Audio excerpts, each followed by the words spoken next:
What do they do?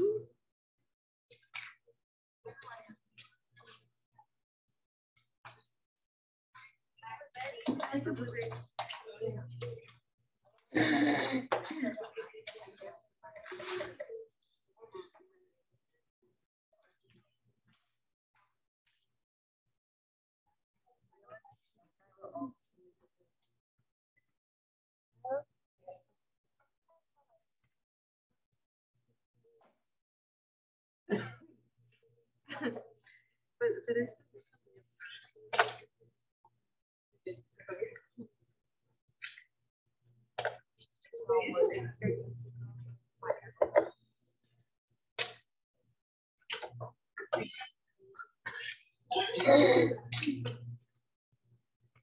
Okay.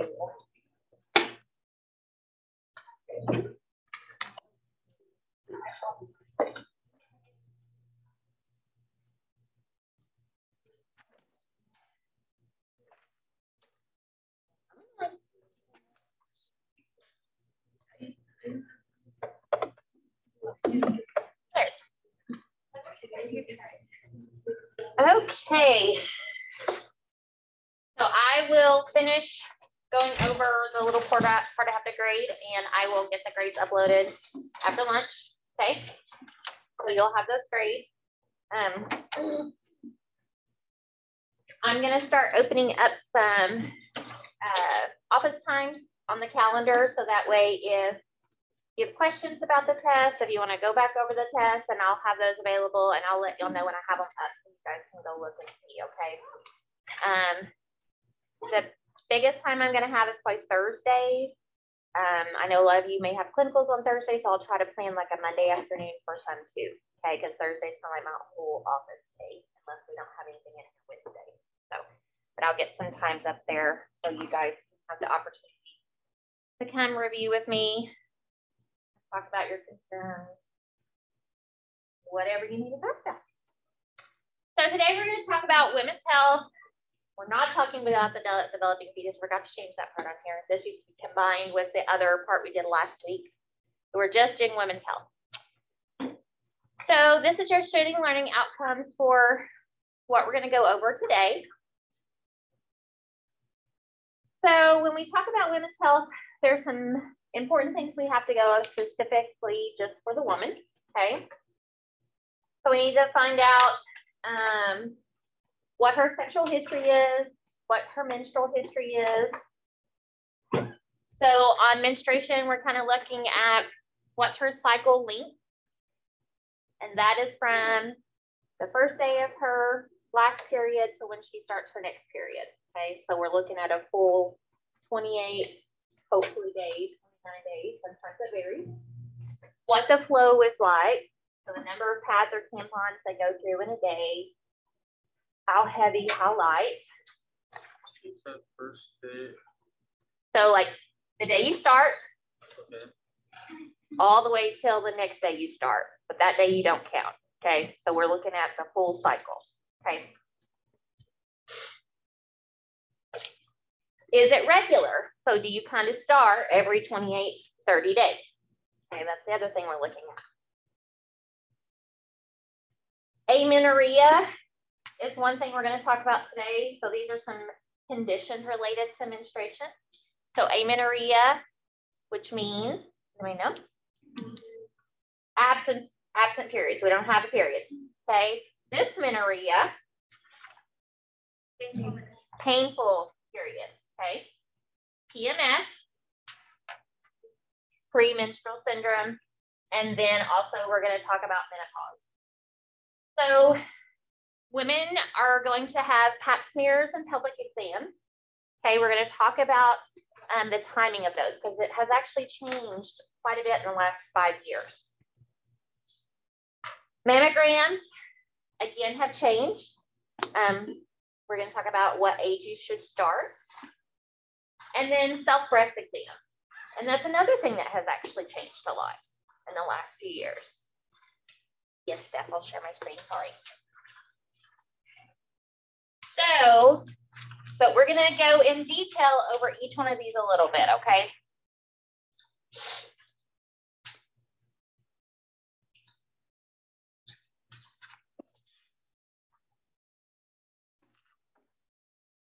So we're talking about the sexual history, okay? Who in here is okay with talking to someone you've never met till they walk through that door about sex? I'm okay with it because that's what I've done forever, okay? So for me, it's no big deal. But for a lot of people, if you've not worked in an area that's a conversation you've had to have often with people, it can be uncomfortable, right? So we're going to talk about some things that you can do to help with that process, okay? So you're going to kind of start when you go in to ask questions. We're going to need a full health history, even if they're there for an OB visit or a gyne visit. So we still need to know any past medical problems, okay? We need to know past surgical history. We know family medical history, any medications they're on, any allergies they have, okay? Those are important things to know. And we want to kind of develop a good communication with them. So as a nurse, anytime I would go into the office setting and do an intake on a new patient, I would sit in the doctor's stool at the desk facing my patient, asking these questions. So I'm actually below them, okay? So I am kind of taking like a inferior seat in a way, making them the dominant person in the room, okay? So that way they feel a little bit more comfortable. But you want to be eye level or below, okay? Don't stand over them. If they're sitting in the chair, you sit down. Okay? If they're standing, you could stand. If they're sitting up on the high bed and you want to stand, as long as you're eye level, you want to at least make them feel comfortable. Maybe before you even go into the deep questions, kind of develop a conversation, you know, when you're talking about past medical history, they're like, oh, well, when I lived in Texas. Oh, you lived in Texas? Where did you live in Texas? You know, kind of make it a conversation to where they feel like they know you, where they're more comfortable with you as a person, okay? Because they're still going to be a little apprehensive of having to share this personal information. But of course, they're either in a labor and delivery setting, maybe even an ER setting, or an OB-GYN clinic if they're doing a women's health information. So they kind of are going to expect these kind of questions. So I usually always, especially if it's a young person, maybe this is their first visit, or this is the first visit with our physician, I always kind of give an explanation of what I'm going to be asking and why, okay? That way they don't feel like you're just trying to find out all their business, okay? I like to let them know why I'm asking the question. Use direct eye contact as much as possible, okay? We tend to, as nurses, get focused right here, right? Because we're asking information, so we're having to put in our information. And so we tend to not look away from this, right? So I'm kind of old school, okay? I began paper charting when I first became a nurse. So I just take in a blank piece of paper and a pen because I would know the questions I need to ask. Or if maybe you want to make yourself a little cheat sheet of the questions you know that are in your system. So that way, as you're talking to the patient, for me, I find it easier to jot down little notes or check little boxes and still kind of maintain eye contact, okay? Now, is that a little bit double work? Yes, because now you're going to have to go back in and put it in the computer. But in this circumstance, it's a little bit different than if you just are doing a health intake, okay? Very distant. So as I'm gathering that information, I also need to remember that I have to make sure it's not culturally inappropriate, okay? So I'm saying make eye contact, but if you know that culture, if it's an Asian culture, a lot of times eye contact is not okay. Okay, that's actually a sign of disrespect. So kind of you have to be culturally aware of the population in your area. So that way you know what's appropriate and inappropriate, okay? So information we're gonna gather, okay? We've got to know sexual orientation. We need to know, are they sexually active at this time? The number of partners, if they know, in the past, okay? Any known STI history, okay, sexually transmitted infection history. When their last pap smear may have been, if it hasn't been with you, okay? If they're over the age of 40, have they had a mammogram? If so, when was the last mammogram? And then we're going to break down their menstruation history. Okay.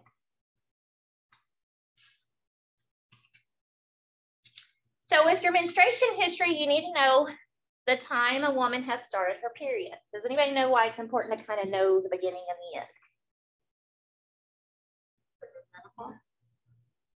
Lets you know their last Nation. Let you know their life cycle. So the reason we like to know like when someone started, and say I've got a lady who's 65 in my office, I'm doing an intake, and she tells me, well, I started my period when I was 9, and I didn't go through menopause until I was 56, okay? What that tells me is that she was exposed to hormones a longer time frame than someone who may have started their menses at 13 and went through menopause at 49, okay? So it gives me some ideas about other health, like osteoporosis. If she's had hormones longer, she's at a lower risk of osteoporosis, but she's at a higher risk of ovarian cancer or breast cancer because she's had exposure to those natural hormones that we know can trigger those cancers longer, okay? So that's why we want to know what age you started at and what age you went through menopause, because the longer the time frame is, the more exposure you had to female hormones that could trigger certain cancers, okay? The normal cycle length is 21 to 35 days. The average being about really 28 to 30, 29 to 30, okay? And again, it's from the start of one period to that start of the next. That's what days we're counting. We need to know the amount of flow. The average flow is about 25 to 60 mLs per cycle, okay? So that's when we're gonna ask, you know, how many pads do you go through in a day? How many tampons do you go through in a day? So if someone tells me I have to wear the ultra super tampon and a thick pad and I have to change every 2 hours, what does that tell me? Heavy bleeding, right? That's too much, okay? So think about, you know, we're gonna have to consider what size of tampon. They tell us tampon, say, okay, are you using light, regulars, super, super plus, ultra? Okay, that's how many there are. Pad size, are you using mini panty liners, or is it a regular size pad, or is it an overnight pad that you're filling every 2 hours? Okay, so when you're assessing those things, when they tell you so many pads, then we're gonna have to dig a little deeper, gotta find out the pad size, gotta find out the tampon size, okay? Usually the period begins heavy and lightens up every day. Okay, you're usually the first 1 to 2 days is the heaviest for the person, and then lightens up from there. The length of menses, you need to know the length of flow. So average is about 3 to 5 days, but you can have people that is up to 7 to 8 days, depending on their cycle. You need to know what symptoms the woman may have prior to starting and during her menses. So when you know, does she have moodiness? Does she have cramping? Does she have migraines? Any nausea and vomiting, any diarrhea? Okay, these things are gonna let us know, do we have other things related to the menses we need to further investigate? So menstrual conditions that we're gonna talk about. So we have amenorrhea, and there's 2 types, okay? So again, amenorrhea means no period. So primary is menstruation has not been established by 16 years of age or 4 years after breast development. So say you have a person who started getting breast buds around the age of 10, and by 14, you know, she's developed other symptoms of being in puberty but has never started a period. So we need to investigate time, okay? So some causes that we can see that could potentially cause a person not to have a period is congenital obstructions, okay? Turner syndrome is one of those. Congenital absence of the uterus, ovaries, or vagina. Testicular feminization, and this is when you have a person who appears to have female genitalia, but when they look inside, there's no uterus, there's no ovaries, there's probably a vaginal canal, but there's testes, okay? So probably what has happened, truly, genetically, they're male, but there's a chromosomal issue And so their exterior genitalia looks female. And unfortunately, a lot of people don't know this until they get to become an adult. And they're like, or they're young, mid-young teen or late teen. Mom's like, you've never started your period. I guess I probably should go see the doctor. You go see the doctor. And they're like, oh, wait, there's nothing there. Okay, you're really a male. It happens. It happens. But their features are female? Yes, because they tend to have, even though they don't have ovaries to produce testosterone, and they're going to have very feminine characteristics, but they may not go through puberty and progress like another typical female. Okay, it may be slower. You may not notice the breast changes. You may not notice the hair growth like a female. Okay, you're going to maybe see some more masculine type things in them because they do have testosterone. But then the mom's like, she's got girl parts. Okay, so chronic anovulation. This is related to PCOS. What's PCOS? Polycystic ovarian syndrome. Okay. Thyroid conditions or adrenal disorders, or absence or imbalance of hormones. So secondary amenorrhea is when you've had a period pretty regularly, and then all of a sudden you have a time where you don't have a period. Okay. So causes pregnancy. Okay. Pregnancy causes you to not have a period. If someone says I had a period when I was pregnant, they truly didn't have a real period. There was bleeding going on due to issues with the cervix, or they had bleeding from the placenta. It wasn't like a true period. They were bleeding. Okay. Lactation, but is this 100% for not getting pregnant? No. Okay. Hormonal imbalance, poor nutrition. So you'll see a lot of girls that have anorexia or bulimia will have very irregular cycles or no cycles at all. Okay.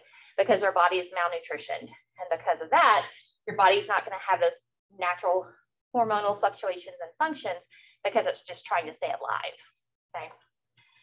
Obesity, bad dieting, ovarian lesions, strenuous exercise. So if you have someone who's like an avid runner, swimmer, they're constantly working out, that can cause you to not have a period. Stress, been there a few times in my life. Use of some medications that are not related to, female issues may still cause those hormones to delay and you not have a period. Systemic diseases and syndromes like Cushing's or Sheehan syndrome. Okay, so I learned something new this weekend. Like, I know what Sheehan syndrome is. What's Sheehan syndrome?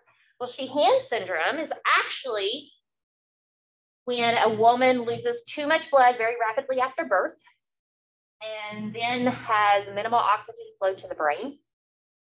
And she develops this syndrome. There's lots of different side effects. So, but I was like, wow. She develops it afterwards? After, due to the blood loss, yeah. But I'm not going to ask you what is Sheehan syndrome, but it's just something to know. Okay. Now you'll have an NCLEX question and you'll be like, I remember us talking about that. Okay. Is it common? No. Like like I said, I've worked in OB for years and I had never heard of it. So yeah, it's not common at all. Dysmenorrhea. So this is painful menstruation. So it usually will occur the day of you starting your period or even the day before. And it disappears usually by the end of the period. So there's two types. You have primary, and this is just cramps without any underlying disease. And a lot of times this gets better after a woman's had her first baby. So this is their typical cramping that every teen goes through, and then usually gets a little better after they've had a baby. Treatment for primary dysmenorrhea is you can do contraception, anti-inflammatory drugs like NSAIDs, biofeedback. They actually have like TENS units you can wear that go like on your lower abdomen and just kind of do that constant little tweaking of the muscles. And that will help reduce the discomfort also. So here's my little plug for moms who have little girls. Okay, so being an OB-GYN nurse, and being raised in a family that went to church. My dad was a pastor, my husband's a pastor. I knew if I had a daughter, because I had horrible periods when I was young. I had endometriosis. I didn't know it until just this year, but I figured there was something because it was just always bad, even after having kids. So I always said if I had a daughter and that she had bad periods, we're going to do birth control because I'm going to help reduce the discomfort that I know I went through. And that if my mom wouldn't have seen it as being so taboo, she probably would have done the same thing for me. But when I was in the early 90s, teens, that was taboo. You didn't give your child birth control. So that means they're having sex. Okay. So when my daughter started her period a couple years ago, it was fine at the beginning. And then as the years went on, it got worse. So guess what? I took her to see Megan in Diamond, and she takes birth control. She didn't have to have a pelvic exam. She didn't have to have any kind of testing. We just went by what her symptoms were. Okay. So it's a very simple visit. So if you have daughters that have bad periods, you can treat them. Okay. And it's okay to treat them. I think so many people look at, oh, it's birth control, it's so taboo. But really, if you're not using it for that reason now, if she decides to be sexually active, at least I know I've got some coverage for her. But I know the reason I chose to put her on it was because of her periods were horrible. Okay. Well, and then it also causes like anemia, right? It can, yeah. I had to put my youngest one. If they have severe periods, yeah, you can be chronically anemic, which then how do you feel when you're anemic? Tired, sick, you don't want to do anything, right? And so that adds in another issue. So with taking just one little hormone pill every day, whole month, they feel better. And she's 15, and you would think, oh, how is she responsible enough to remember? Well, she knows it makes her feel better. And she knows that once her period comes, it's going to be better. So she's really good about taking it every day. Okay. Secondary dysmenorrhea. So this is associated with pathology of the reproductive system and usually disappears after menstruation has been established. Okay. So a lot of times this can be caused by endometriosis. Now with endometriosis, unfortunately, it's one of those things that until your uterus comes out or you get on certain types of treatments, it never goes away. Okay. Does anybody know what endometriosis is? It's abnormal growth. So what happens is when you have a period, that endometrium that sheds, instead of all coming out through the vaginal canal outside, goes up through the fallopian tubes and into your abdomen. Okay. So then that tissue just doesn't reabsorb, it attaches to things. And then every time your hormones fluctuate, it grows. Okay. So therefore you can have it growing all over the intestines. Okay. So some women have chronic pain related to this because, even when you're not on your period, your hormones still fluctuate. So you'll have women who complain of cramping all month long, lower abdominal pain, even with like exercise or just twisting or sitting, just because it pulls on that scarred tissue, causing discomfort. Okay. Residual pelvic inflammatory disease. So PID, has anybody heard of PID? Pelvic inflammatory disease. This is related to usually an untreated STI. So you got trich, you got chlamydia, even bacterial vaginosis if it gets extreme, goes untreated. Then what happens is that inflammation again goes into the abdomen and causes scarring and issues. And so PID is something that if you get it, you're probably going to deal with it for the rest of your life. It doesn't mean you always have an infection, but you have scarring there that causes inflammation and irritation. Uterine fibroids. Okay, let me know what a fibroid is. Okay, so uterine fibroid can actually is like a growth, okay, on the uterus or in the uterus. Okay, so I've seen them all different ways. So you have your uterine cavity. So you can have ones that kind of dangle from the inside. You can have ones that kind of grow on the outside. Okay. You can have some that actually grow in the lining of the muscle of the uterine wall. Okay. So with uterine fibroids, you can have issues with getting pregnant and staying pregnant, especially if they're pretty enlarged. You're going to have issues with dysmenorrhea and pain, because think about that's just a growth that's there and your body's always reacting to it. Okay.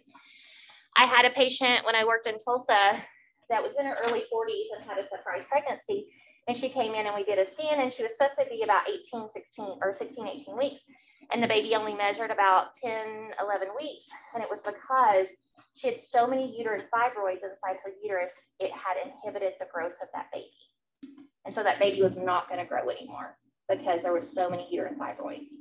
Because she looked like she was almost 9 months pregnant, but the majority of that was that fibroidous tissue inside and outside of the uterus. So they can become pretty significant.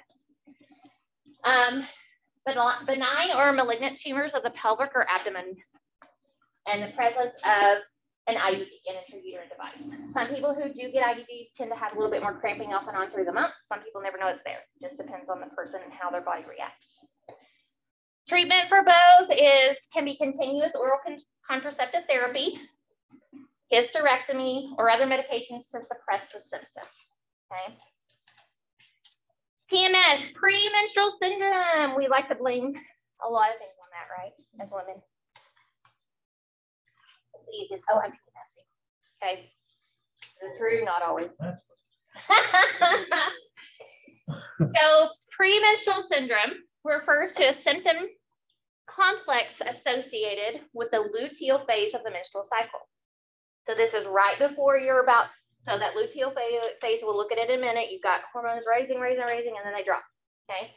And while that's happening, you're gonna start having these symptoms. So it usually occurs between ovulation and then the onset of your period. So you can have psychological issues like irritability, lethargy, depression, low morale, anxiety, sleep disorders, crying spells. Neurological, you can have a classic migraine, vertigo, syncope. Respiratory, who knew it affected your respiratory, right? Rhinitis, hoarseness, and occasionally it can cause your asthma to flare up. Gastrointestinal, you can have nausea, vomiting, constipation, and abdominal bloating, craving sweets, and even diarrhea.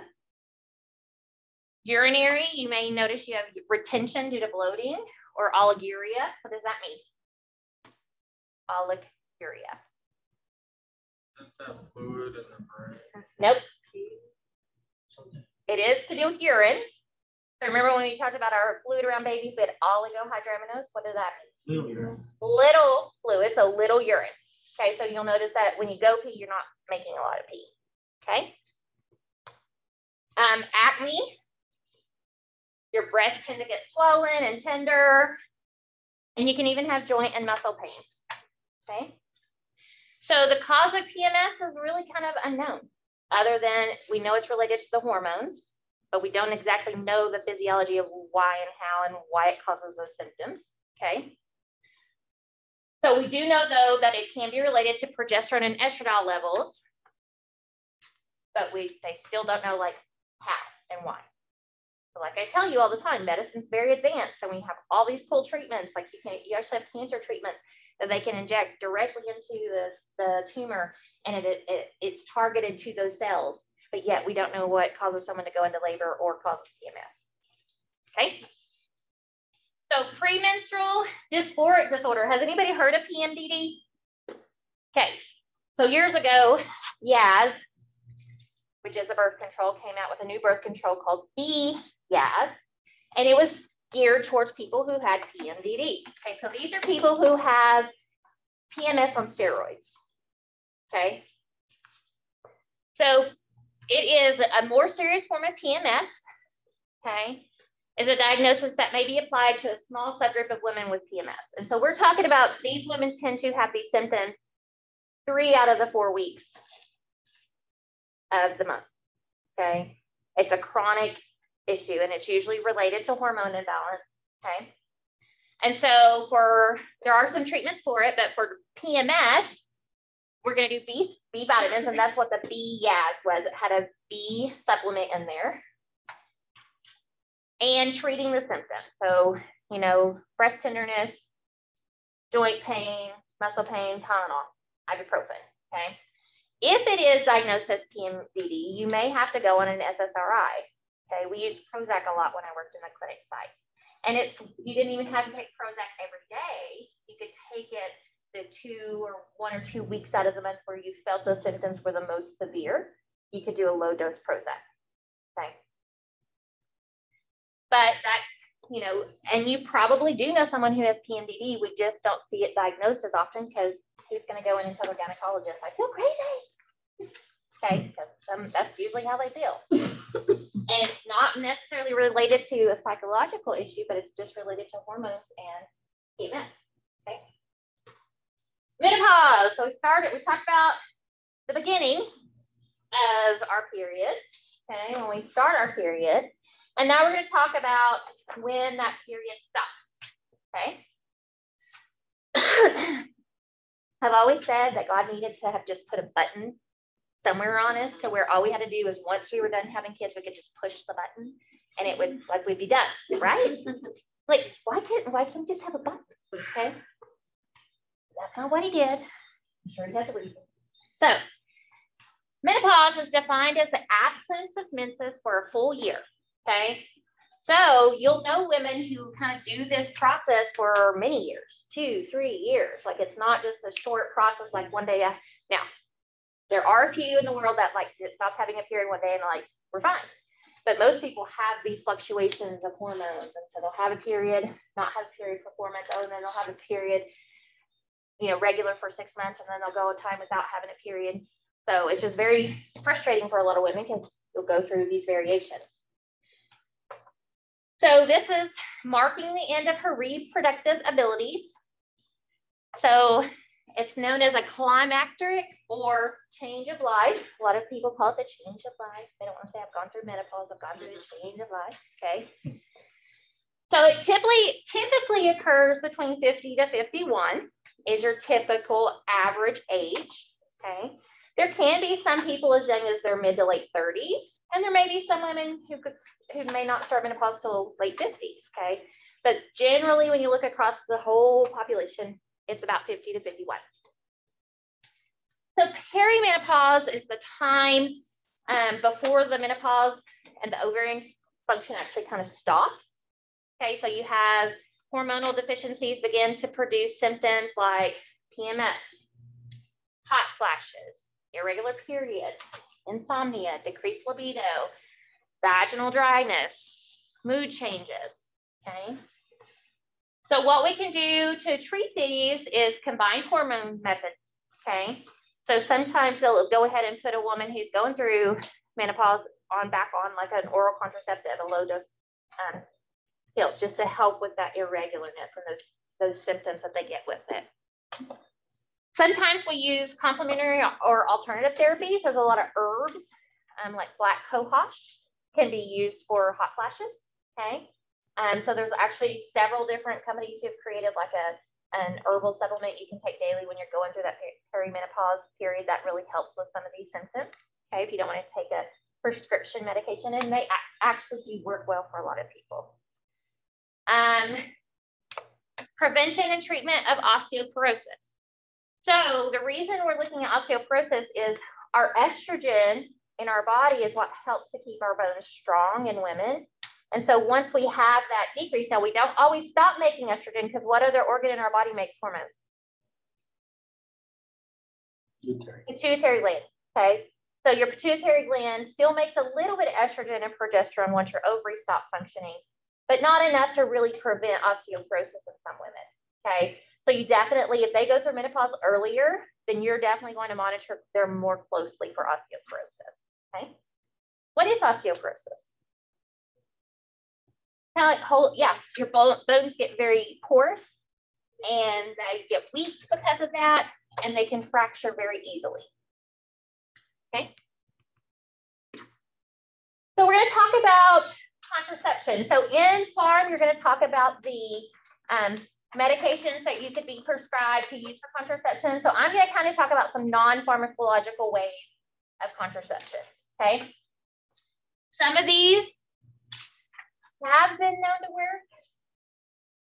I wouldn't trust them, okay? If you're fertile myrtle, I wouldn't trust it, okay? So fertility awareness-based methods, that's what these are noted as, okay? So you have natural family planning, and this is when you just know what your cycle is, and you abstain from intercourse during that fertile window, okay? 5 days before ovulation until 1 day post-ovulation, okay? I would probably start my period late every single month because I'd be like, oh my gosh, am I pregnant? Oh my gosh, should we wait the right day? Okay, I would be stressed, okay? You have the calendar rhythm method. This is based on the assumption that ovulation tends to occur 14 days plus or minus, like we talked about. before the start of your next menstrual period. It's kind of very similar to the natural family planning. But for this to be successful, you've got to map your period for 6 months or more. You've got to know exactly, are you regular? Okay? Because if you're any bit irregular, your window is going to grow. Okay? When you should not have intercourse. And does anybody remember how long sperm lives in the vaginal canal and vault? 7 days. Max 7 days. Okay. Okay. The next one is called Billings ovulation method. So this is the assessment of cervical mucus. Okay. As you go through your monthly cycle, your cervix changes, the mucus consistency changes, and allows for your body to be ready to accept sperm and get pregnant. Okay. Has anybody ever heard of this? Nope. Okay. So after you have your period, your cervix is usually closed and towards the back, just like if you were pregnant. Okay.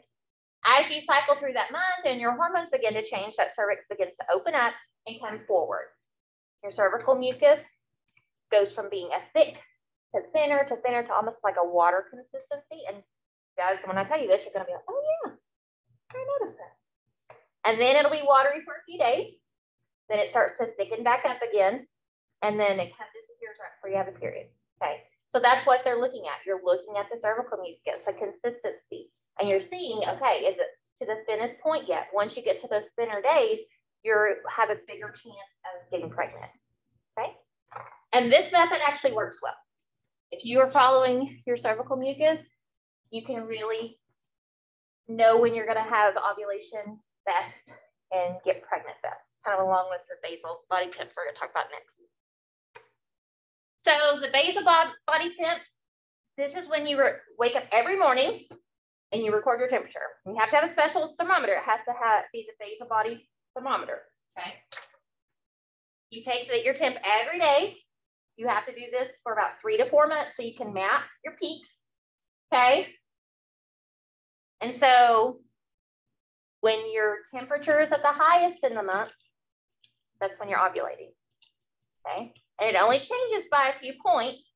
Okay. It's not going to go from 96.4 to 99. Okay. If your average is 96.4, it's going to go to like 96.9, 97. Okay. I have a friend that used this, worked well. Okay. Takes a lot of dedication, more than I have. So when it's at the highest point, you said it. You're ovulating. When your body temp is at the highest point of the month, you're ovulating. Okay. About it should be, because if you're ovulating at the same time, if your cycle's regular, it should be about the same time every month. That's when you're like, honey, my temperature's high today. Guess what we're doing? Poor husbands. You're so mistreated. Okay, another type of non-pharmacological contraception is situational. Abstinence. Best contraception. Exactly, I agree, Brian.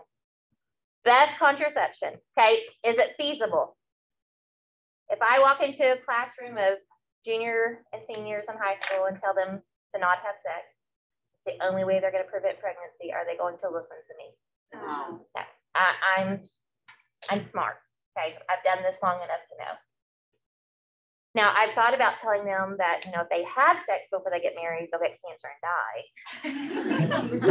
I thought that might be a good scenario to go with, but I thought that might be a little extreme. So I tell my kids. My kid would be like, I tried it and it didn't. I didn't get cancer. Right, exactly. So abstinence is ideal. Okay, and we actually have seen an increase in people waiting to have intercourse because of the higher number of STIs, okay? And also the awareness that if I don't have sex, I can't get pregnant, okay? And so people are choosing to wait to have intercourse because they are aware of the risks if they do it, okay? The other one is coitus interruptus or withdrawal method. This is not the best plan, okay? It's the oldest and least reliable method, okay? Due to pre-ejaculate and poor timing, okay? There is semen that comes out before a man orgasms. Okay, that's called pre-ejaculate, and it has sperm in it, and it can get you pregnant. Okay. Douching after intercourse. This is kind of an old school thing. You know, your grandma told you every time you have sex, make sure you go to the bathroom and you douche. Okay, my grandmother told me that when I got married. Like, thanks, Mama. But actually, it can increase your risk of getting pregnant. Okay?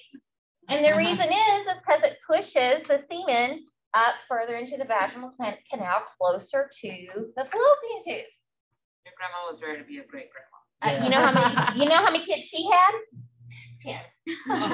So the pregnancy she had, probably about 15 with miscarriages. So didn't work for her. What's on me?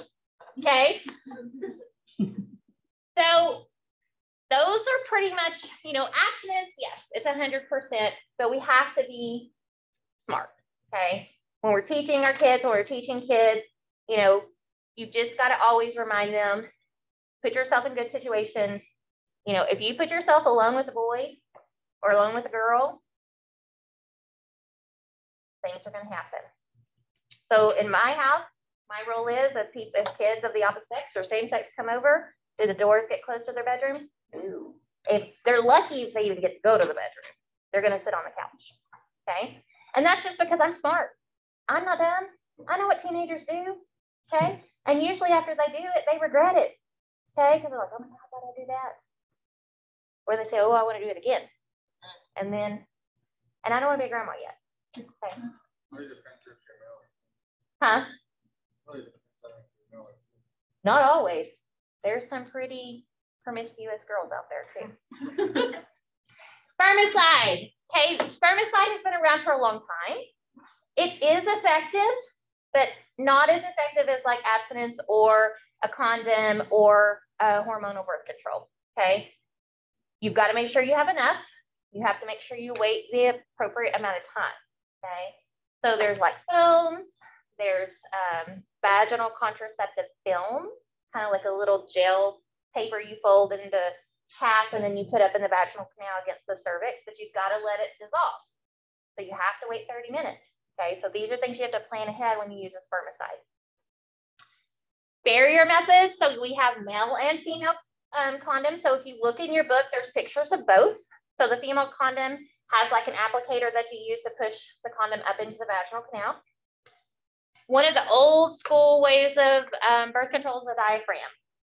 Okay, there are people who still choose to use a diaphragm or a cervical cap, and so it's basically a disc-like device that you fold in half. You usually want to put spermicide on it, and then you put it up into the vaginal canal all the way up against the cervix. Okay, you have to leave it in for several hours after intercourse before you remove it because you want to reduce the risk of the sperm being able to get past it and up into the uterus. Vaginal sponge, kind of like the spermicide. It has a spermicide you put in it and it absorbs the semen. Okay, it goes up against the cervical opening. Not as effective as like your condom in male and female condom or the caps or the diaphragms, okay, because it is spongy. So if it gets past any spermicide or you don't have enough spermicide and it gets through that sponge, you could get pregnant. Okay, I didn't give you the percentages because I don't expect you to know them. Just know your most effective ones are going to be abstinence, hormone birth control, and like a barrier method, which is like your condoms. Those are your most effective birth controls. The other one that Janessa will touch on a little bit because she's going to talk about the Mirena or the Skyla.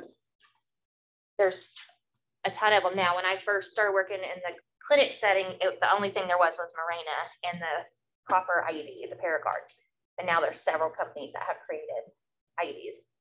So the IUD is an intrauterine device, okay? And it literally is, they use kind of like a straw about 1/2 centimeter around, okay? It's kind of loaded down in there. They put the straw up through the vaginal canal, they open it, and it opens up into the uterine vault like a T, okay? So the hormone-based ones like Mirena and Skyla, they use a hormone to reduce the lining of the uterine wall.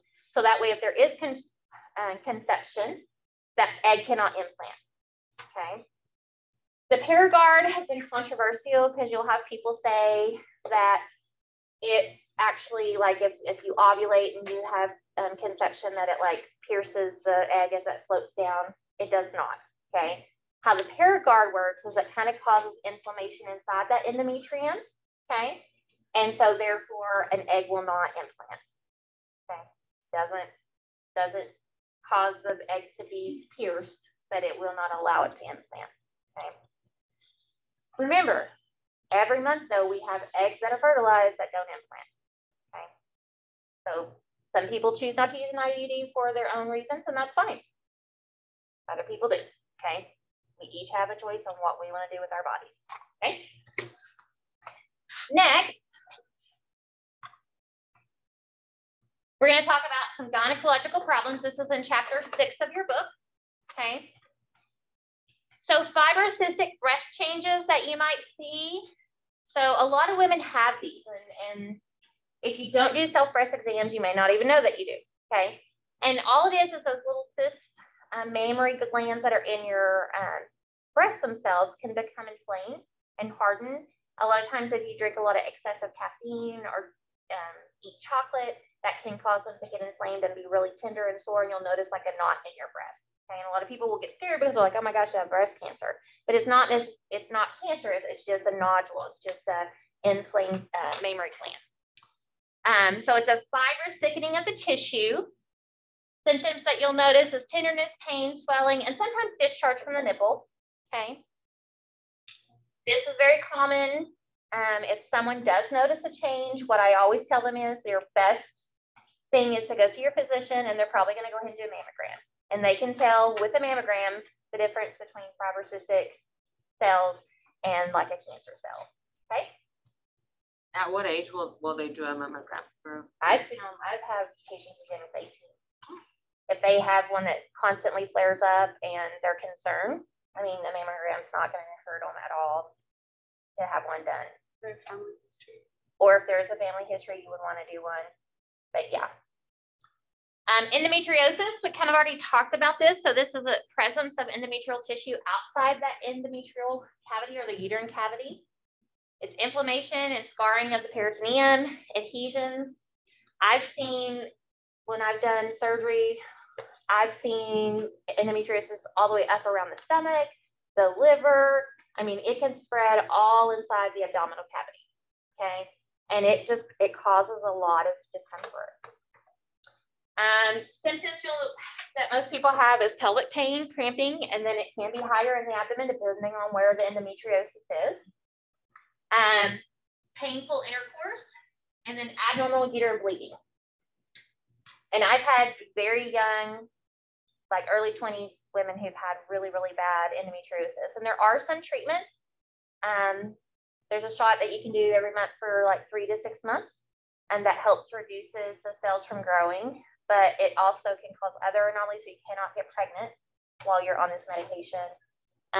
But you're not having to have a hysterectomy, because really the only way you're going to stop endometriosis is take the source out, which is the uterus. And if it's really bad, someone's going to probably also have to have laparoscopic surgery with it, where they actually go in and burn those endometrial cells to help stop them from growing. The only way you can truly diagnose endometriosis, though, is by seeing it.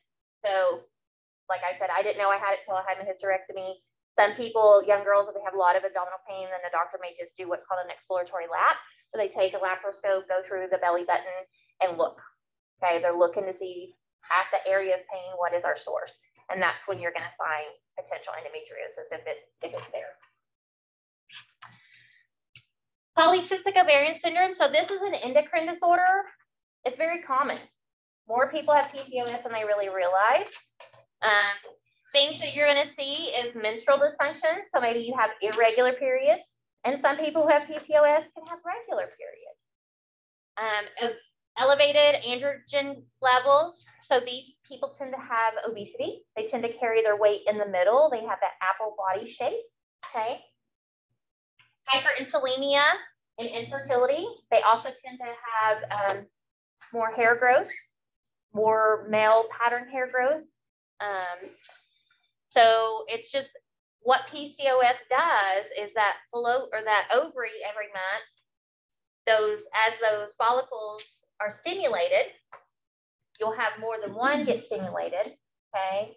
And then it just continues to grow. And so you can have a scan of an ovary and see multiple cysts on that ovary, okay? So instead of just being a nice smooth ovary during the normal cycle of the month when you're not trying to ovulate, you have all these cysts, okay, covering that ovary. And they can grow, and then a lot of these people will have pain that'll get really severe, like almost like they're having an appendicitis.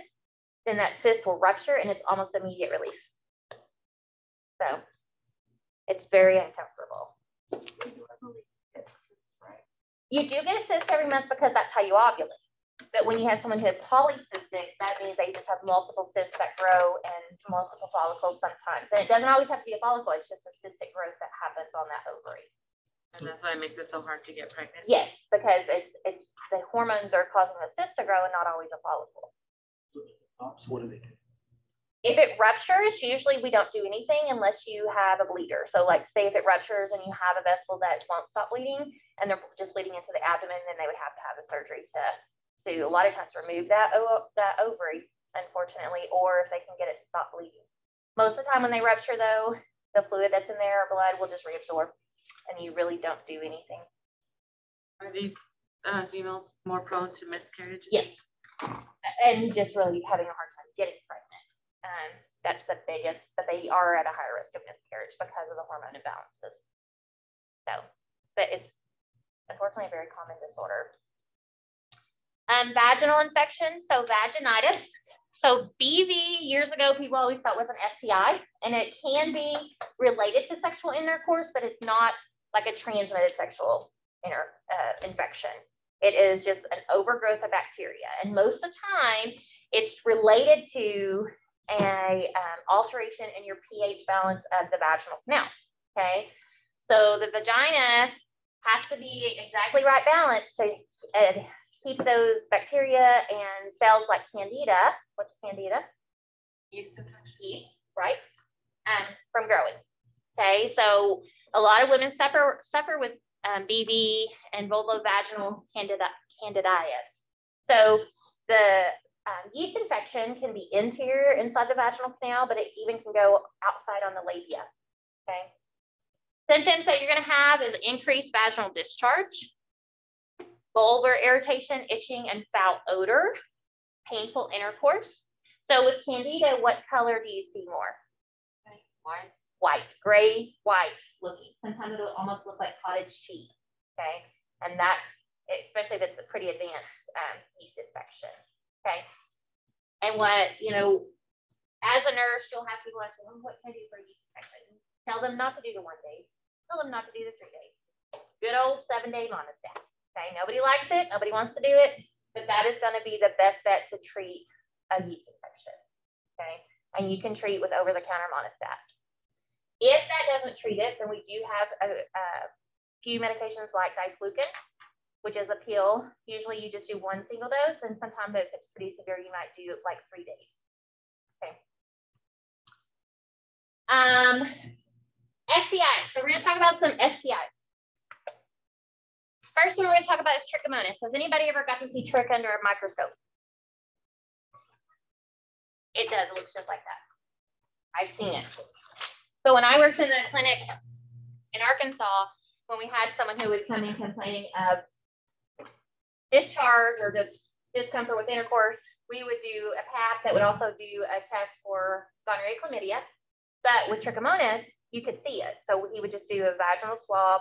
I would put it on a plate, cover it, put it in a microscope, and look. And they do. They look like these little things, they're little tails that wiggle. Almost look like sperm in a way, but they have like a little pointy head. Like the cousins of the sperm. Kind of. Okay. But they're microscopic protozoan. This is the most common curable UTI or STI. Okay. Most common you're going to see is trichomonas. Symptoms are going to be a yellow, green, frothy, odorous discharge, male or female. Female is going to come from the vagina. Male is going to come from the penis. Inflammation of the vagina and cervix. Dysuria, what is that? Painful urination. Painful intercourse. Okay. And the treatment for this is Flagyl. And usually it's going to be 7 days. Can somebody tell me when we're giving a patient Flagyl? I know y'all haven't done antibiotics yet, but does anybody know one thing we're going to tell them not to do while they're on Flagyl? Don't drink alcohol. Okay? You should not drink alcohol when you're on Flagyl. Or any medication, really, right? Yes, but for sure Flagyl. Why is that? It just, the way it interacts, it can actually cause some other issues with your body. So.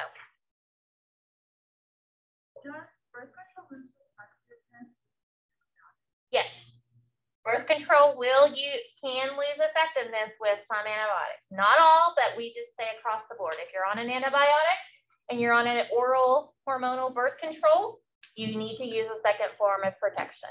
Yes, ma'am. Because it can reduce that effectiveness of the hormone and you could ovulate. And you wouldn't know you ovulated until what? Positive pregnancy, right? Huh? No, not with the IUD. Some people can. Not common, but it can happen. It can be. So a lot of times if it's early enough in the pregnancy, they'll go ahead and try to remove the IUD.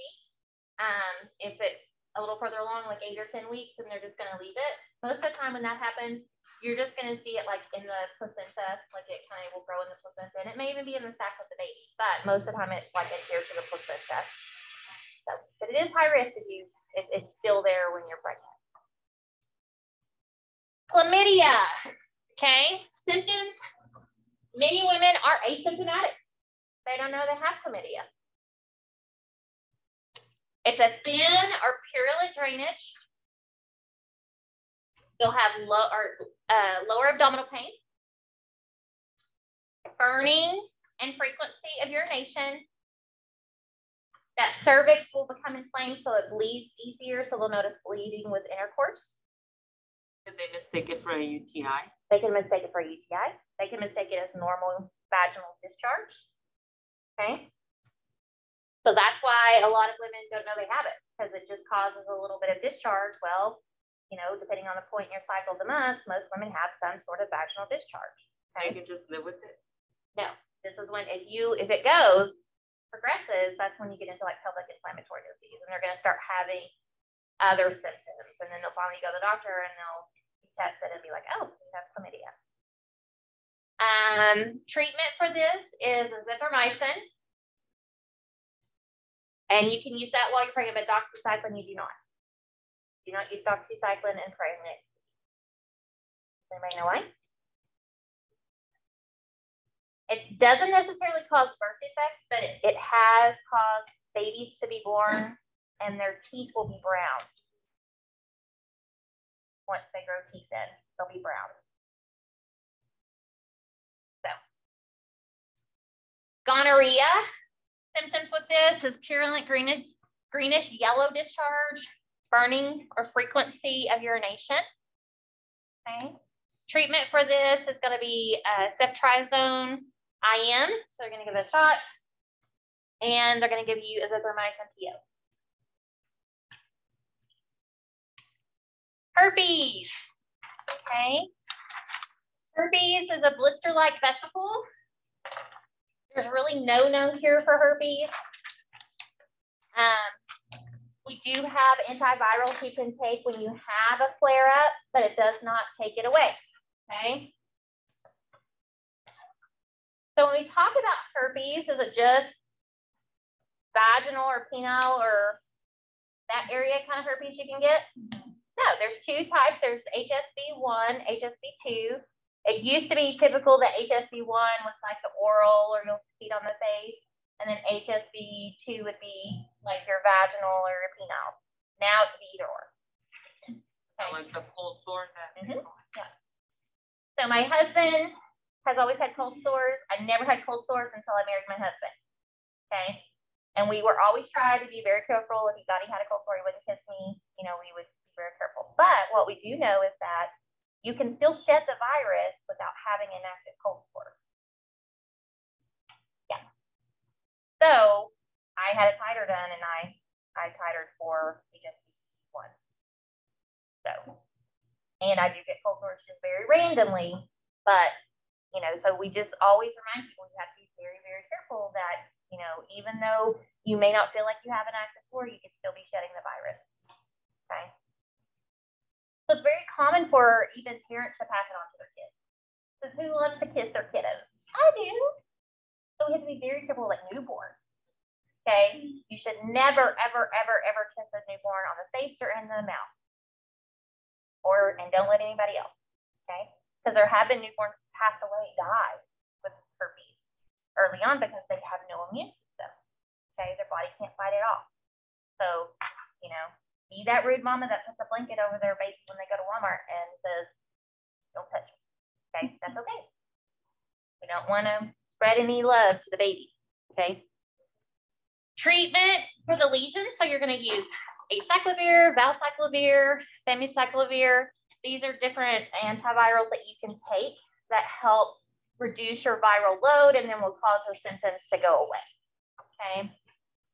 You usually see active lesions.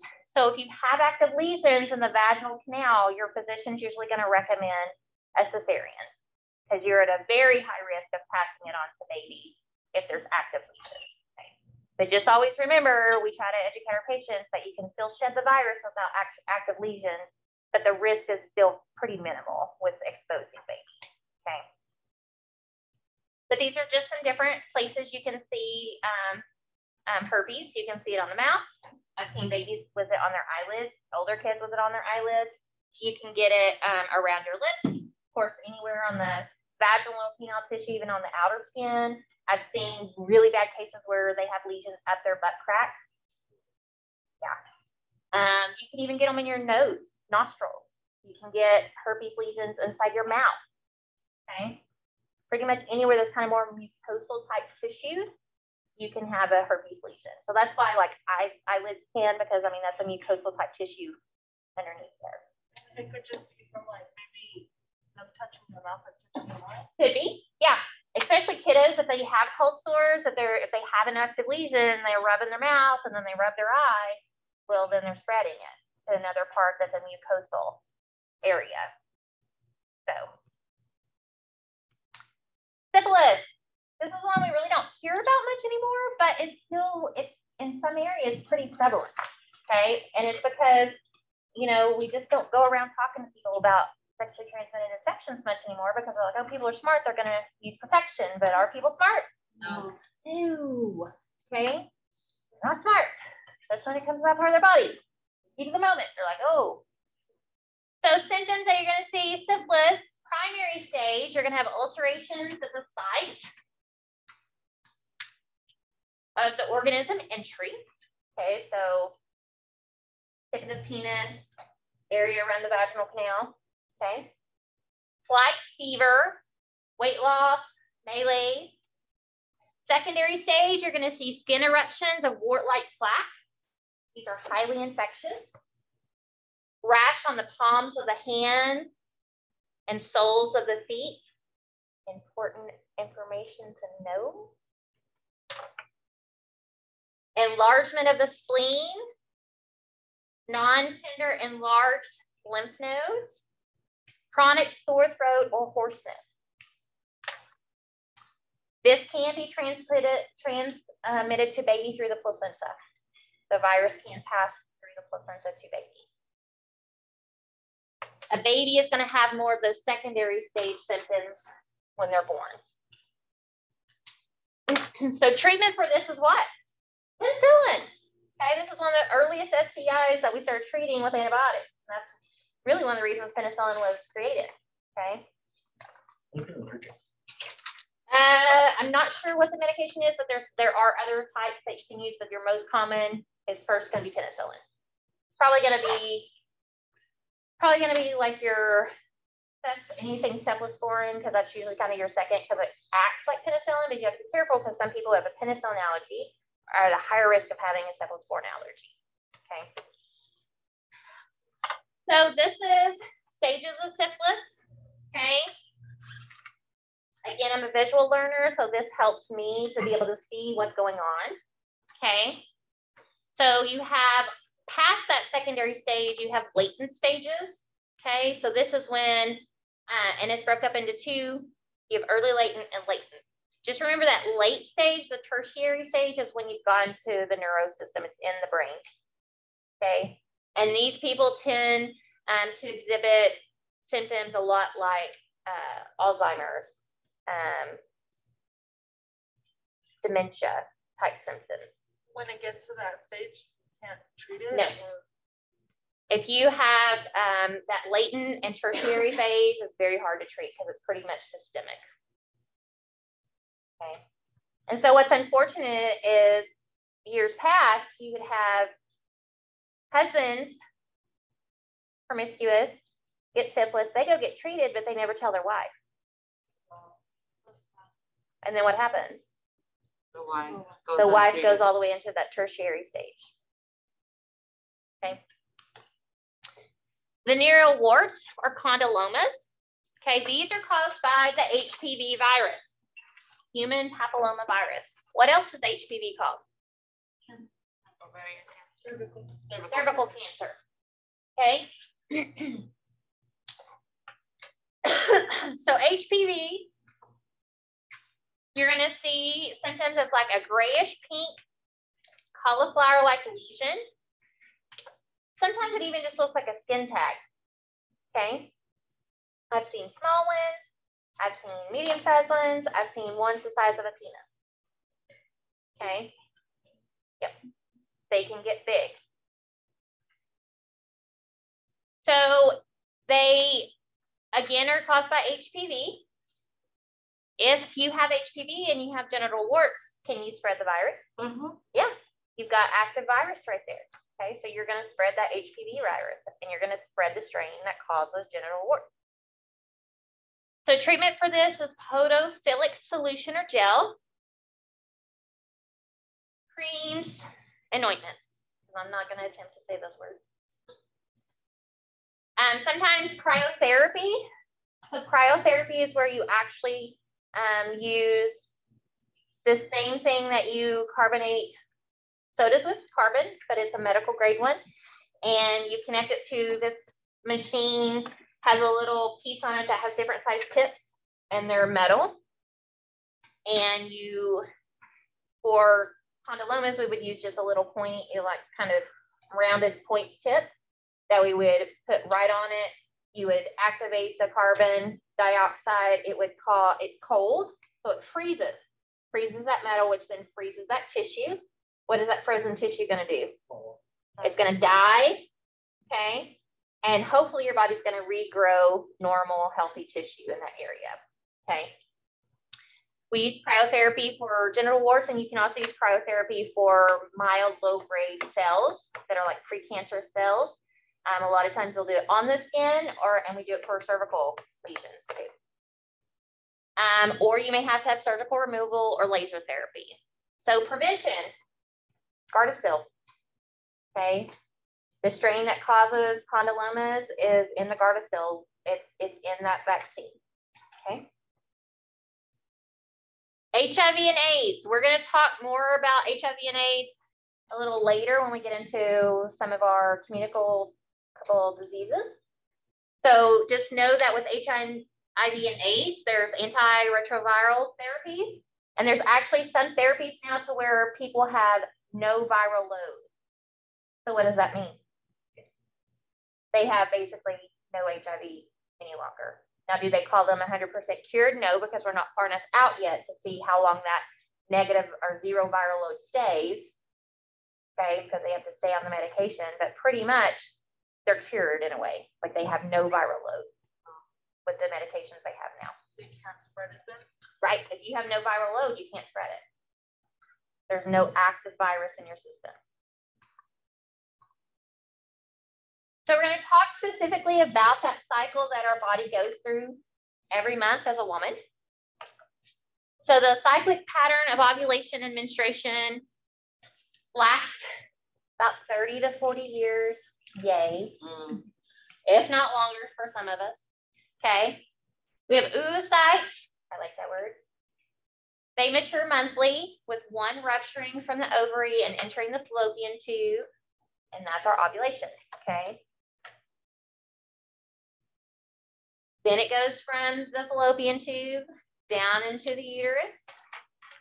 If there's no conception and implantation, then your body's going to not have that trigger of HCG hormone to say, hold on to everything. And so then it's going to start preparing to shed the lining and get ready for the next month cycle, okay? So female hormones, we have estrogens. These are greatest during the follicular or proliferate phase. They inhibit that follicle stimulating hormone. They stimulate luteinizing hormone. They increase libido. So why would that be a positive? You're more sexually active, so that's going to what's that hopefully going to cause? Pregnancy, okay? It's a natural way for your body to then get ready to get pregnant, okay? Progesterone, this is a luteal progestational phase. So this is the hormone of pregnancy, remember, okay? We have to have higher amounts of progesterone in our system to maintain pregnancy. Prostaglandins, these are follicular, this is during the follicular phase. Okay, so the smooth muscle relaxants and vasodilator. So this is whenever that follicle is going to be released and we're wanting pregnancy to occur. You're going to have this prostaglandin. So ovarian cycle, there's 2 phases. Important to know. You have your follicular phase, which is day 1 through 14. Okay. Your luteal phase, which is day 15 through 28. Okay. So with your follicular phase, your body, that follicle is maturing. Your body's producing follicle stimulating hormone. Okay, it kind of speaks for what it does. It's stimulating those follicles to hopefully produce an egg and come out. So does a woman continuously make eggs? No, we are born with all of the eggs we will ever have. Okay, we are born with what we have. We will never make any more. They start aging. That's why they say it's better to get pregnant young than older because your eggs do begin to age, and that's when you're going to see more chromosomal disorders because you have an older egg. Okay. Like people freeze them, right? Yeah, some people, it's like they know they're not going to have children until later in life. They'll actually go through kind of like the IVF treatment to stimulate the eggs, have the egg retrieval, and instead of then going on with, having it fertilized and implanted, they freeze it and wait until they're ready to have a baby. Then with that luteal phase, you have the corpus luteum, which produces the progesterone and HCG. Okay. So what happens is if we have ovulation and we have this corpus luteum form, okay, and this is that egg still, okay, it's going to move on. So you have, remember how we talked about luteinizing hormone is going to go up. So this is when you see that PMS occur. Okay. Your luteinizing hormone comes up. And then right after that, your progesterone goes up when your LH drops. And then when that progesterone grows up, this is when you see PMS. Okay. So that corpus luteum, if it is fertilized, that's when you're going to start the development of that HCG hormone. Okay. That's what causes and triggers that HCG hormone is that corpus luteum. And what it is, so this is where the egg comes out of. So the corpus luteum is actually still on the ovary. Okay, I'm going to confuse you guys because I'm confusing myself. So the egg comes out, that corpus luteum where the egg was is what produces HCG because somehow when the egg gets implanted, it triggers it and knows that it needs to start making that HCG hormone. But if it doesn't have implantation, then that corpus luteum gets smaller. and goes away, basically, kind of like a little scar. But just always remember, before, the only way we know we're pregnant is by what hormone? HCG hormone. And the corpus luteum is where it is produced. So once that luteinizing hormone drops, that progesterone is still going up because hopefully we're getting pregnant. That's what our body's thinking, okay? But then that progesterone is going to drop, and during that progesterone time is kind of when those PMS symptoms start, and then when that progesterone drops is when they get the worst, and then you have a period, okay? So again, we have our phases. We have our menstrual phase, which is day 1 through 6, and this is when we have our period. So a lot of people get confused. They don't want to count the period in that cycle time, but it's part of the cycle. Okay, that's you shedding the lining to prepare for the next month. So that's day 1 through 6. The proliferate phase is day 7 through 14. So this is when that lining inside the uterus is starting to grow back and thicken again. You have your secretory phase, and this is day 15 through 26. And this is when it is ready to implant. It's the best time to have implantation. The ischemic phase is day 27 through 28, and this is when fertilization has not occurred, those hormone levels fall, that lining is necrotic, it dies, and the blood supply to that endometrium is reduced, and it triggers you to have a period. So what are some preventative health measures for the woman? Breast exams. So self-breast exams in the last few years have actually become a little controversial, and you'll find some pretty well-known women's health organizations that will say it's not necessary to do self-breast exams. Okay, I say bull hockey. I know people who have found breast cancer because they do self-breast exams. Okay, I had a very young patient when I lived in Arkansas that called me and said, hey, I found this knot. I said, okay. We got her in that same day. She went for a mammogram the next day. By the 3rd day, it had grown. We got her into a specialist, and she had cancer, and she was in her late 20s. And the reason she found it is by self-breast exam, okay? So there are some organizations that will tell you that it's not necessary, but I have done this long enough and have seen people who have found things, and I think it's necessary. What's it going to hurt that you feel your breast once a month, right? Okay. So when do we do self-breast exams? Right around the end of your period, that first week after. Because at the beginning, they're very swollen and inflamed. You want to wait till that inflammation goes down. Once the inflammation has gone down, that's when you do it. Where's the best place to do it? In the shower, because we want to be able to move our tissue, move our fingers over our tissue. And so when you have water or soap there, that's when you can feel those tissues the best. If you look in your book, it goes through, there's several ways of doing it. You can do with circular motions. You can do just with back and forth motions. Main thing is make sure you get the full breast. You want to feel the whole thing, okay? Some people prefer laying flat. So they'll lay with on their back and then they can feel. And are we just going to just feel the tissue here? No, we're going to feel all the way up into our underarms because your mammary tissue goes all the way down and all the way up. Okay, so you need to feel both locations. So mammograms. This is another thing that has changed, okay? Used to we said 45. Now the recommendation is 40. You should get your initial screening mammogram at the age of 40, and you repeat every 2 years. Now, if you have a significant family history of any kind of breast cancer, they recommend you have your initial screening at the age of 35 when the tissue is younger and less dense, okay? Because the older you get, the older that tissue gets and the more dense it gets. So sometimes you may see something that's not really anything. And so then you might have to have what's called a needle biopsy. They'll do an ultrasound guided needle biopsy to pull out some of the cells so they can see if it is anything or just tissue.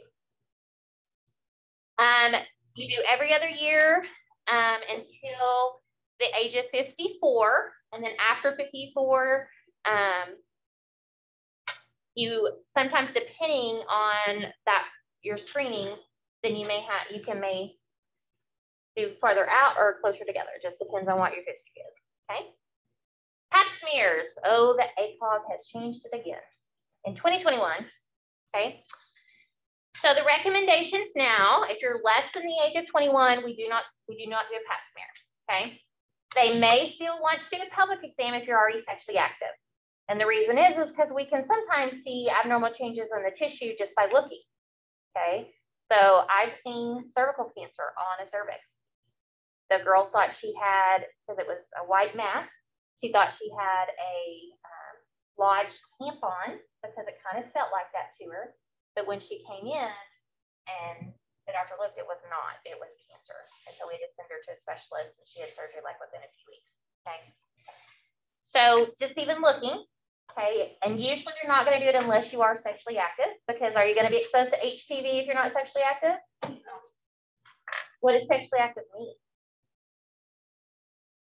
Anything you make it. Anything, okay? Doesn't mean the penis goes in the vagina. Oral sex, it's anal sex, it's any touching of any mucous membrane to another mucous membrane, okay? So, therefore, even if you're not sexually active and you haven't had a penis go in the vagina, you may still need to have an exam because you could still have been exposed to HPV, okay? So after the age of 21, they recommend that you only be screened every 3 years for a pap smear, okay? So can someone tell me the difference between a pap smear and a pelvic exam? Isn't it where they do the test? Yes, right, exactly. The pap smear is the test itself. A pelvic exam is where they actually take the speculum, put it in, open it, look at the cervical opening, look at the vaginal tissue, look at the labial tissue, feel. They'll do a bimanual exam where they'll put the hand through up into the vaginal canal, and then they'll feel from the top to feel those ovaries, okay? That's a pelvic exam.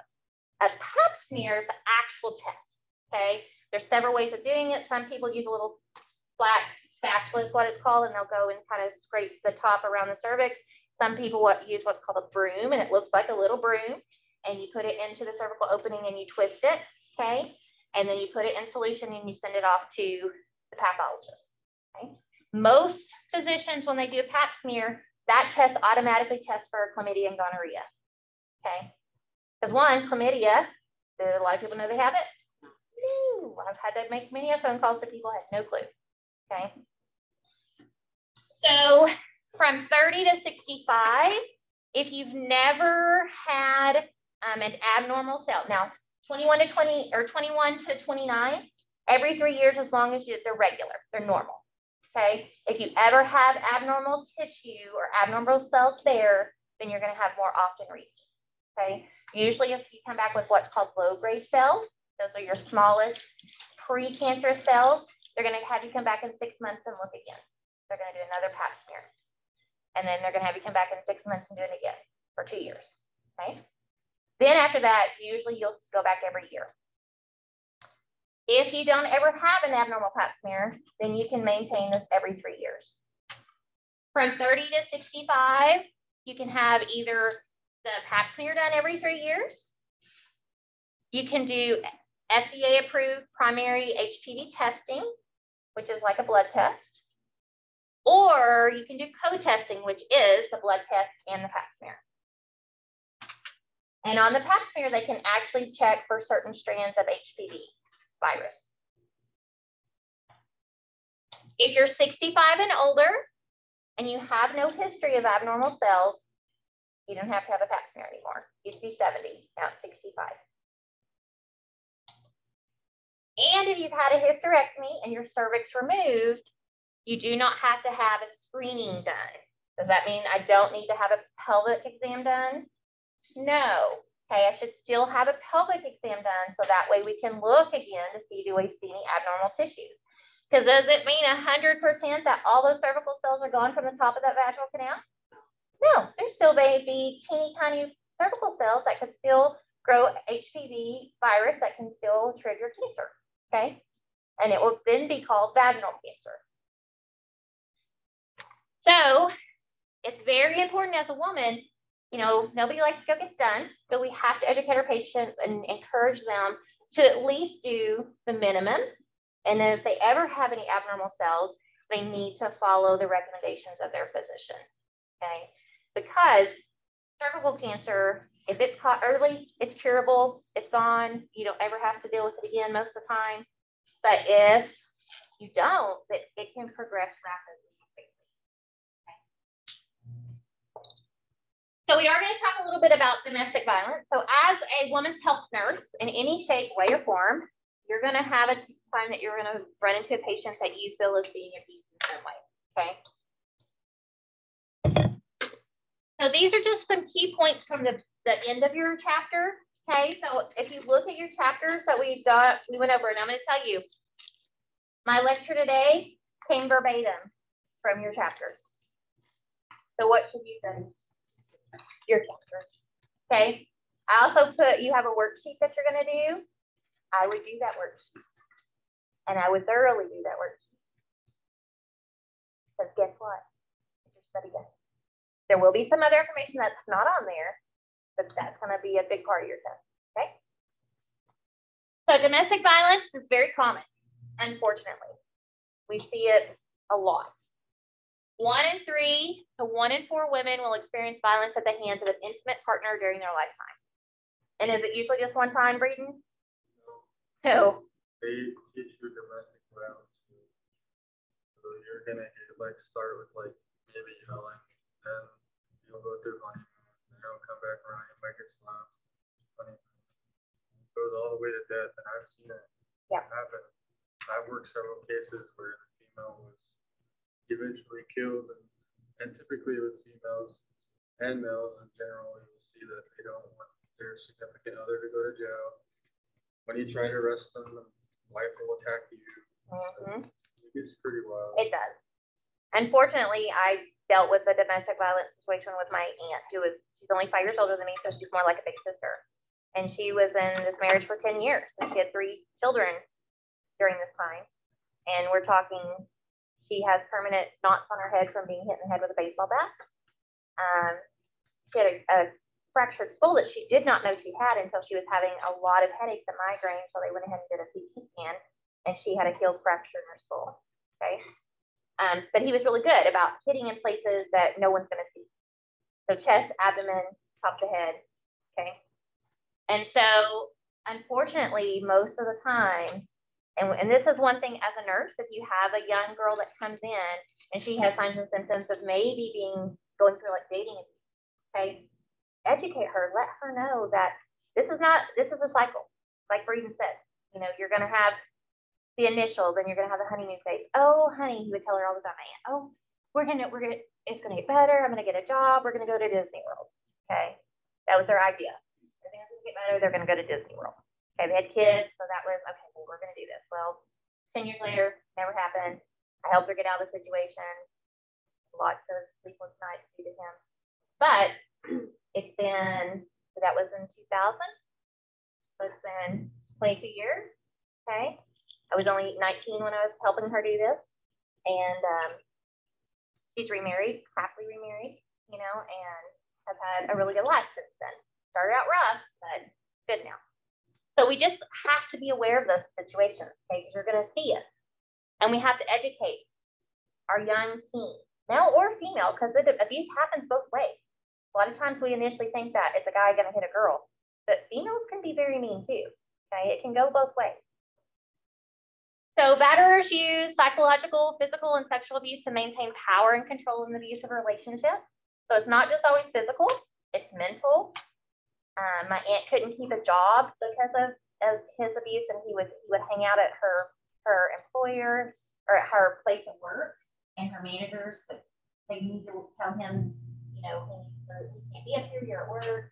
He would get mad. It would be a show, and then guess what? She would get fired. So she couldn't make money. She couldn't help herself, okay?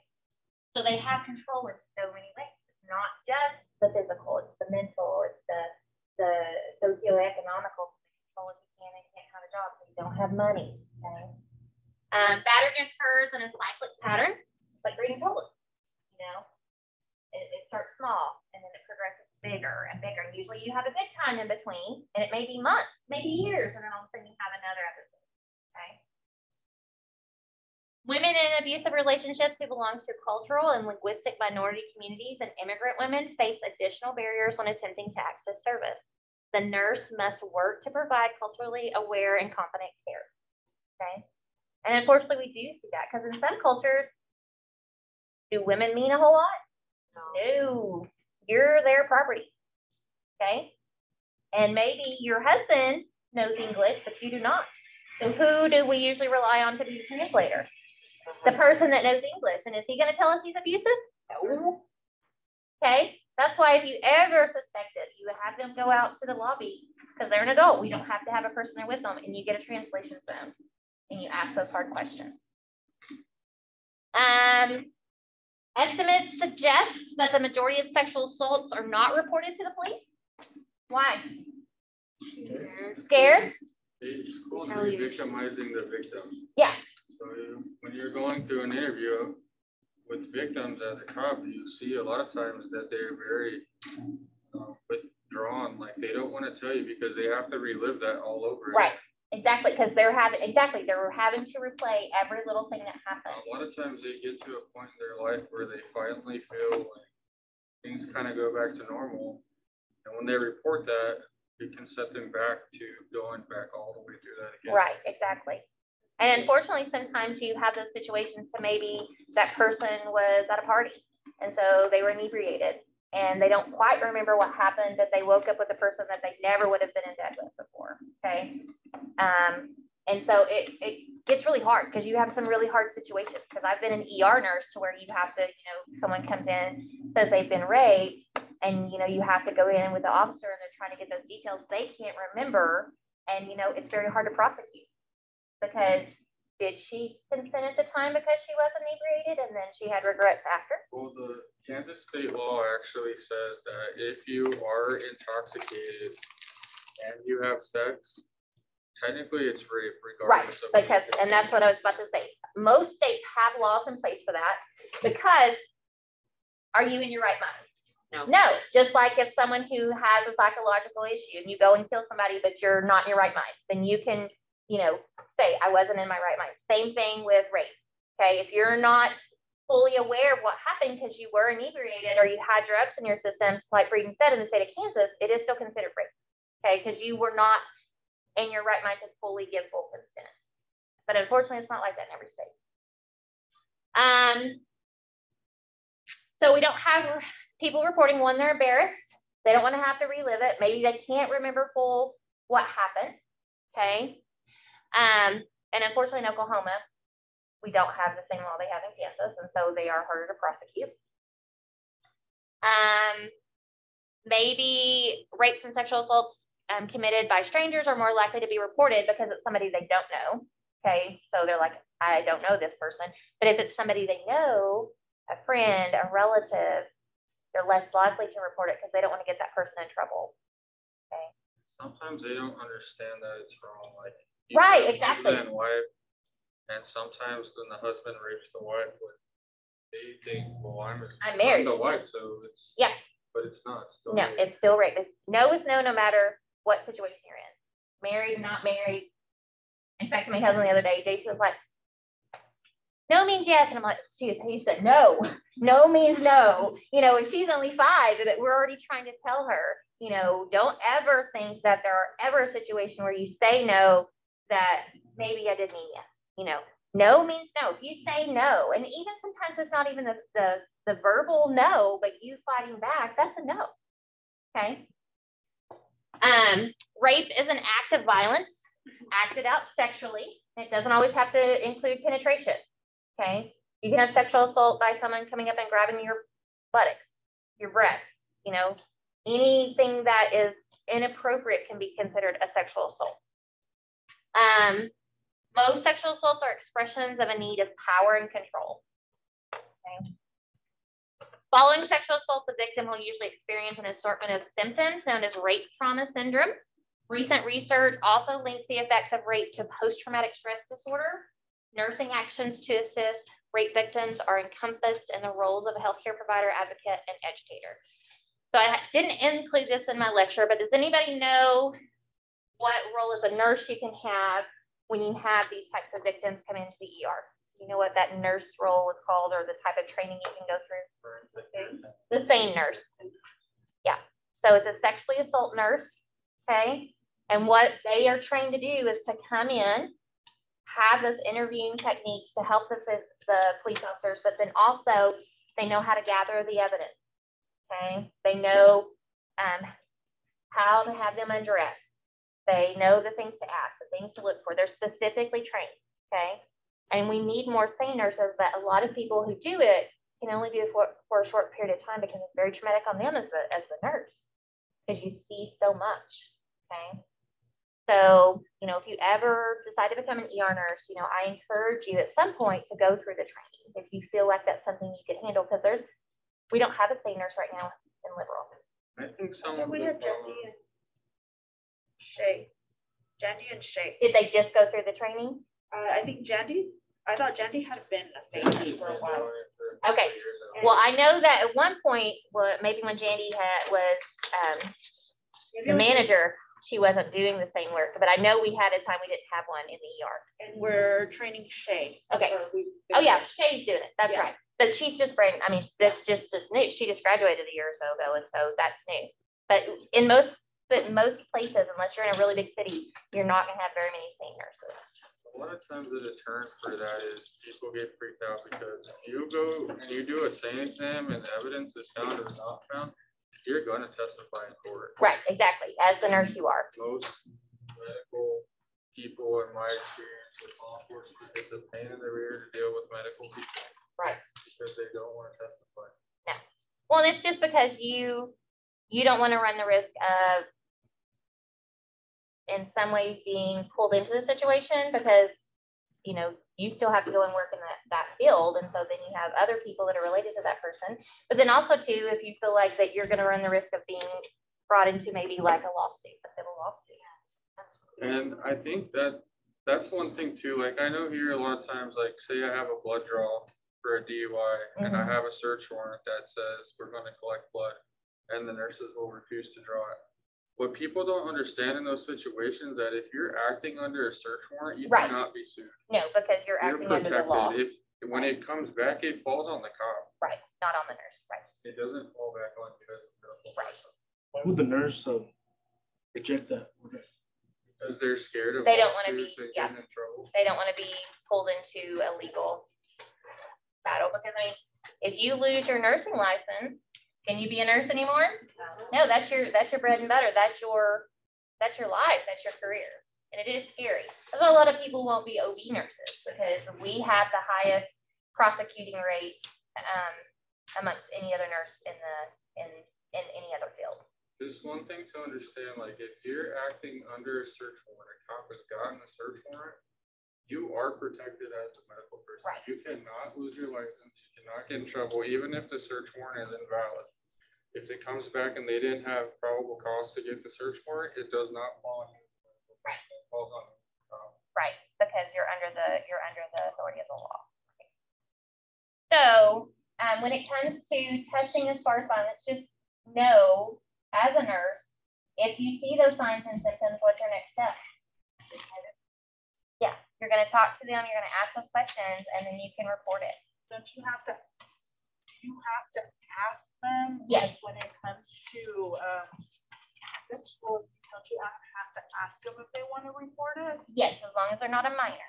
Okay. If they're a minor or they're a senior adult that's like incapacitated, they have like Alzheimer's, dementia, it doesn't matter. You have to report it. Yeah. But if they choose not to report it, then you don't do anything, right? If they're I would be highly encouraging them to do what would be best in their best interest. Right. Yeah. But if they're in their, Yeah. then if they say no, then you don't, right? If it's like a rape, then it's really up to them if you call them or not. But if it's further abuse, if it's like if someone comes in and they have a broken arm and a broken leg and a black eye, they tell me they fell down the stairs. Okay, I'm probably still going to make a report, because then it's going to be up to the police to decide whether or not it's a prosecutable offense or not, if something truly happened, because I'm not going to be able to investigate it. Okay, but if I get a story that doesn't fly with anything that I'm seeing, And you're not breaking HIPAA even though they don't want you to report anything? But you think about it too, like if you're driving down the road and you see somebody getting beat up, or you're in Walmart, someone tells you that they were raped, you can call the police and report it. Whether or not the victim cooperates is up Right. to them. Yeah, it's up to them. But if I have someone telling me one story and it doesn't go with anything that I'm seeing physically with their symptoms, I'm probably gonna make a report, because then it's out of my hands. And if it goes on from there, that's between that person and the police. You know, it's kind of one of those things you have to look at what's in the best interest of that patient. And another thing with domestic violence and rape, a lot of times domestic violence, rape, like they may report to you something that happened 2 weeks ago. You're gonna look at them and be like, you don't look like you were battered 2 weeks ago. But I'm telling you, especially in rape cases, most of the time in rape cases, you will not have evidence. No. You won't. Because it might be 10 years ago, it might be, 2 years ago, 2 months ago. You're not gonna have any. When they do the same exam, most of the same examples get back, they don't have anything. Yeah. Everything looks normal. Okay, so any questions? So again, you have a worksheet. You have 20 minutes till noon. I can't officially release you till noon, okay, unfortunately. So you have a worksheet to do. You also, so there's just 2 assignments per class for this week. I don't think Janessa posted anything as far as her stuff goes. I went ahead and opened her shell. So as of right now, it's kind of still up in the air about tomorrow. Okay, I'm gonna see how she's feeling. If she's still running a fever, she won't be here tomorrow. So either we will have lecture or we'll have clinical prep. Okay, so I would just say go ahead. If you print your lecture, have it ready, because we may have lecture, we may have clinical prep. But we will leave at noon, right? Yeah, we'll be done at noon tomorrow. Yep. I have an appointment. We'll be done at noon tomorrow. And so I don't know which one it's going to be yet. It's all just going to depend on how Janessa's feeling. Because she's going to do the male sexual health and then just also go through some adolescent sexual health. Just to give me a day so I can get some stuff done before clinicals. And then we'll do clinical prep one day or the other. So we're going to actually go through and look at the assignments. My plan for this afternoon is to go through and actually put the dates in when your assignments due. I did email a few of you where I just make a few tweaks on the clinical calendar, but if I did, I emailed you and told you what those changes would be, okay? I made the executive decision that we are not going to do any long care plans this semester. You're welcome. Because you do have some weeks, so I went ahead and made a calendar of assignments. So there'll be some weeks that you may be in the ER on Thursday and you're going to have an ER assignment. Okay, so on Friday, you're probably going to be either an ICU or med surg. So that means you're going to choose 2 assignments that week. Okay, so you'll have your ER assignment and then you'll have ICU med surg. You will have 2 options and you get to choose. Okay, you either have a cut down care plan that's like the long care plan, but it's shorter, it's only like 4 pages long, or you can do a concept map based upon their primary diagnosis. Okay, and it's your choice. I don't care which one you do. That's up to you. Okay. Yes, ma'am. How will we know, like, when we should, like, if we're going to be in the ER? I have a calendar that I'm going to upload. Shayla, who's going to do Thursday clinicals. I'm going to do Friday clinicals. As of now, we actually did interview someone the other day for a clinical adjunct, and if she takes the job, then she will do Fridays. I won't tell you who it is until I know for sure that she took the job. But until then, I will be doing Fridays. And so I have a calendar created from now until it's over with what days you are where. And of course, it will be a little bit dependent upon staffing, or as far as patients go. Okay, so if 4th floor has 2 patients and have 3 nurses up there that day, then Shayla may have to do a little juggling. Okay, in that case, just looking, go into the break room, look at your phone, see what the assignment is for ER, even though you weren't going to be in ER, now you're in ER that day, see what the assignment is, and then you won't be able to print it from there, unfortunately, but just kind of look and see what information you need to know. Okay. But we're going to try to go by what I have you scheduled for. Okay, you will have 2 days in OB, 1 day perioperative. Okay, that perioperative will go over what time you need to be there. ICU, med surg, and you might even be in the med surg COVID unit. Okay. and then ER. Amanda, Yes. Are hospital clinicals going to be 12 hours or are they still? They're 10. So if you're at the hospital, it's 10 hours. So we'll get there at 6:30. And we usually will start post-conference around 2:30. Okay. And then if we go over an hour, that's 10 hours. So it'll be till 3:30. If we don't go an hour, you're done early. Okay. Do we still have like, what was it, 4 or 5 days to do our assignment So, for that? Or yes. when is it due? So they'll be a little bit different. So you're, if you're on med-surg or ICU, so if you're there 2 days, I would recommend doing your kid, like if you're there 2 days in ICU in a row, you may have the same patient. So I would do the short care plan one day and the concept math the next day. Okay. These will not be due until 3 o'clock Wednesday afternoon, the next week. And that's because you have tests on Monday. Okay. So I'm giving you till Wednesday to get those done. Okay. The OB, is it going to be under hospital, like Yep. hospital study? Okay. Yep. Your OB clinical will be under hospital because it's all wherever you are in the hospital is going to be under the Southwest Med link. So if you open those links, you have directions, you have, if you're at a clinic, what clinic you'll be at, the address for the clinic. If you need to make a change, your first option is to find a classmate to switch with. Okay. Because I've already got these dates set in stone. I had to switch some stuff around because some of the clinic sites were going to be closed or not going to be there that day. So if you need to make a change, you've got to talk to a classmate and see if someone can trade with you. If you trade, I need to know because then I've got to change the information I give to that clinical site so they know who's going to be there those days. Okay. So we'll go over this more when we do clinical prep, but we'll go through each assignment. Like I said, I'm gonna try to set dates today when they're due, so that way when you open your calendar, you actually have a due date show up on your calendar. Okay.